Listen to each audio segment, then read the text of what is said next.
Cette chronique équipement est une présentation de Sport Rousseau, Hockey Expert et l'entrepôt du hockey. Bonjour à tous, ici Pierre Gervais. Très heureux d'être de retour pour la troisième année pour les capsules équipement en compagnie du spécialiste hockey Éric Dupont. Salut Éric. Salut Pierre. On a développé une belle complicité au fil des ans et on a des belles choses à vous faire connaître pour la prochaine saison. Alors Éric? Merci Pierre. En effet, cette année encore, on va avoir plein de nouveaux produits, des belles choses, qu'on soit des bâtons, les patins, l'équipement de gardien. Évidemment, une petite nouveauté cette année, l'équipement pour femmes, qui est vraiment une grande chose importante pour nous. On va avoir plein de belles choses à montrer au courant de la saison.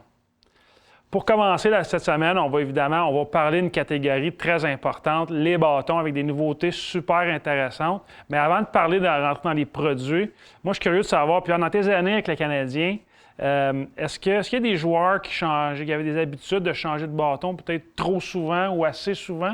Trop souvent, oui. Les fameux bâtons. Écoute, je pense que c'est là que les joueurs sont un petit peu plus coucou que d'autres. Le restant de l'équipement, les gars, ils s'accommodent quand même assez bien. Ils ont leur préférence. Mais les bâtons, disons que j'ai un joueur qu'on a eu pendant longtemps, Andrew Markov, qui n'a jamais rien changé de ses bâtons, ni de ses patins d'ailleurs. Et t'en as d'autres, on avait KK, notre fameux KK, Jesper Kotkaniemi, qui n'arrêtait pas de changer de modèle. Puis ça, les gars, là, ça dépend toujours de comment vont leur saison, comment vont leur production. C'est souvent ça. C'est souvent les joueurs d'avant. Jonathan Drouin aussi avait tendance à changer de modèle assez souvent. Alors, je pense qu'on va commencer avec les bâtons Bauer. Oui, exact. Bauer. Le premier bâton, c'est le tout nouveau Bauer Twitch. Donc, c'est un bâton quand même très spécial. Les graphiques, comme on peut voir, différents de ce que Bauer a fait depuis quelques années. Il y a du turquoise dans la couleur. Le bâton est quand même noir, mais il y a aussi du turquoise. Pour moi, c'est vraiment un des bâtons les plus beaux que Bauer a jamais fait. C'est vrai qu'il est beau, hein? Honnêtement, là. Mais autre que le look, évidemment, la performance. C'est un bâton à point de flexion bas, donc le point de flexion le plus populaire sur le marché. Un petit peu comme certains bâtons de la série Innovative de Bauer, il y a du boron, donc des produits exclusifs à Bauer qui améliorent la performance du bâton. Et c'est un bâton qui doit être découvert en magasin. Une belle pièce pour un joueur. Ensuite, on enchaîne avec le CCM, je crois. Oui, exact. Même chose. Un bâton avec des graphiques un petit peu différents. CCM a changé le look des bâtons de la série TAC cette année, un petit peu plus d'argent, du noir, comme la plupart des bâtons. Mais qu'est-ce qui est particulier avec ce bâton-là? C'est vraiment la forme du manche. Il y a une forme comme qui épouse vraiment bien la main. C'est vraiment particulier, c'est surtout très confortable. Point de flexion mi-hauteur, encore une fois. C'est un bâton qui est populaire chez les joueurs de la LNH également.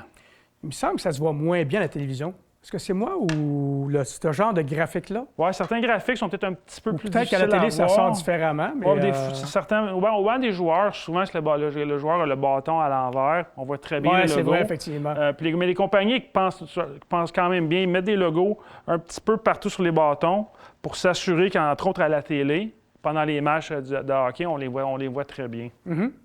Et on termine avec le Sherwood. Exact, Pierre. C'est le nouveau bâton Code Encrypt Pro de Sherwood, qui est une nouveauté cette année. Point de vue qualité-prix, c'est quand même dur à battre. Un bâton de très haute performance, entre autres utilisé par le champion de la Coupe Stanley, Matthew Tkachuk, qui est un des joueurs qui est dans l'écurie de Sherwood. Donc, bonne performance, un manche plus traditionnel, mais des graphiques un petit peu différents de ce qu'on a vu avant, mais quand même très apprécié de la plupart de nos clients.